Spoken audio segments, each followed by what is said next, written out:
On Monday she made him some pasta with cheese, but he was allergic. The cheese made him sneeze. On Tuesday he tasted some chili with mince, but it was much too spicy and made him wince. On Wednesday he ate up a tuna bake dish, but moaned that it tasted far too much like fish. On Thursday she gave him some baked beans on toast, and this was the meal that he relished the most. But on Friday he started complaining some more when the carrots she brought were a little too raw.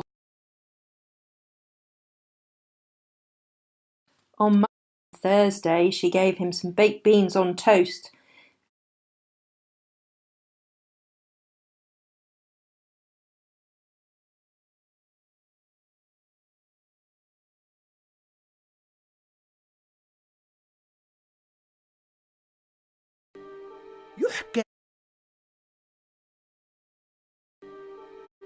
يحكى أن صياد سمك يدعى تامر كان سيء الحظ جدا. كان يخرج كل صباح إلى البحر يلقي شبكته ويمضي هناك سحابة نهاره